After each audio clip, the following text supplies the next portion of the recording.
Hey, it's John and Mike, brew-news.com. We finished up our beers from the 6 pick that we chose way back, and I think that was April. And Here we are, it's July, and it's time to go back to the jar. Now, does everyone understand this already? We've only been doing it for like a year and a half now, but just to quickly explain, every single style from the 2015 BJCP guidelines is on a wooden nickel, just a piece of wood that's in a shape of a nickel, and we put our hand in here in the jar, and fate decides what that style is.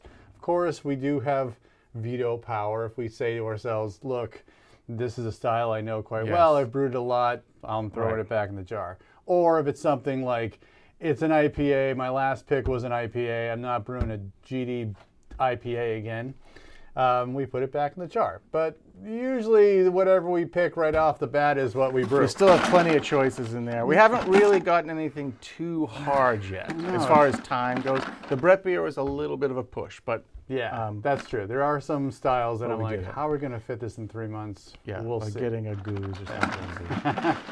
So I was really kind of disappointed when you put the jar on the table here and saw that there was a whole bunch of styles in here that we haven't picked out. We don't put anything back in after we choose it. Yeah. After it's been brewed, it comes out. All right, here we go. This is what I picked. Munich Helles. Bastard. That's a great one. Yeah, so from the Pale Malty Euro Lager, the European Lager, 4A. That's one I wanted. That's awesome. I'm going to take that. I've been thinking about brewing one of those. Like, hey, I'll do All that. right, let me get one of these and we'll talk about. A little tougher in the summertime here in the old Northern Hemisphere, but I'll take it. We have the technology. All right, I'm going to take this one. Let's see. All right, give it to me. Oh, yes. Okay. This is perfect timing. Perfect timing.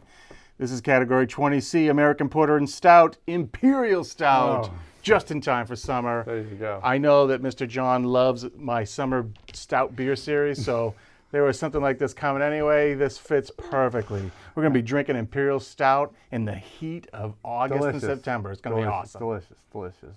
So what do you know about Munich Helles? What's your first impressions? I really don't know too much about it, honestly. Awesome. I mean, certainly, because it's the category already told me what it is, but I think light, fluffy, lager style, Yep.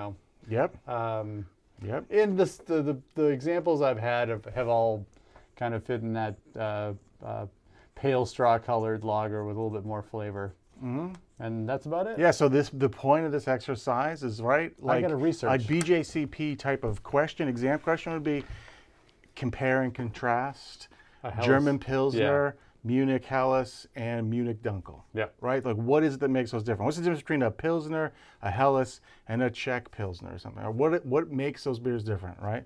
And so that's what this whole exercise is about. So that's awesome. Imperial Stout.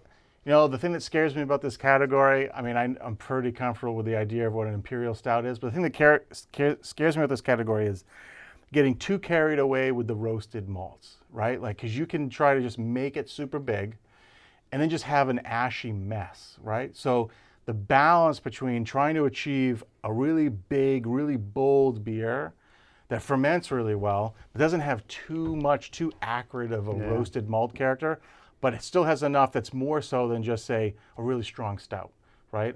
Because you're trying to get into that Imperial Stout category. So that's the real challenge there.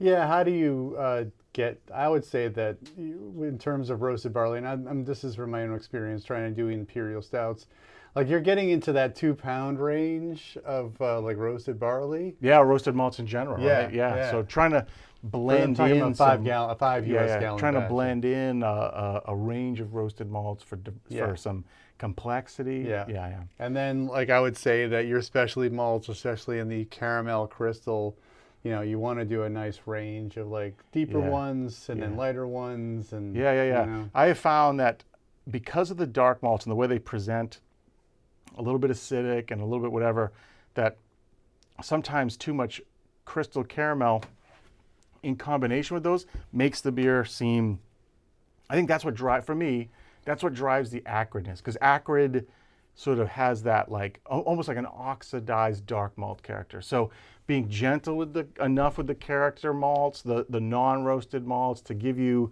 some of that nice maybe caramel background, a little sweetness background to support that roasted malt, but not enough to push the roasted malt in a weird direction. But at the same time, you don't want to have so much roasted malt that it's suffocating everything else. So, True that. So this will be a challenge, but this will be awesome. All right, you should probably get started sooner than later. This is gonna be a big one, yeah. And then if we're gonna do this, we'll go as big as we can.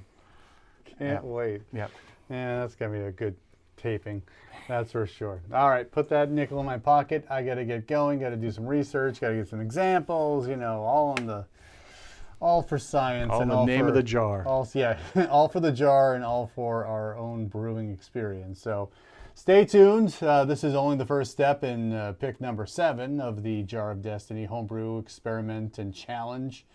In probably the timetable of September. It's going to take 3 months to ferment this sucker out. We'll be able to have our beers selected, our recipes chosen, and they will be brewed, and then we'll taste them and see how our beers stack up to the guidelines, and just did we hit the mark on what we think a classic style would be. So stay tuned for that.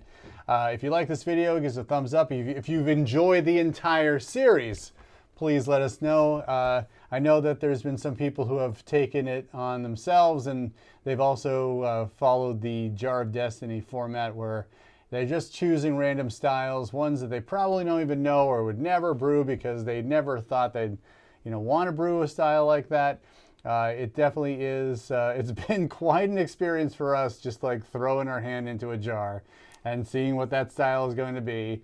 And going for it, and learning as much as you can, because, you're going to just gravitate towards beers that you like anyway.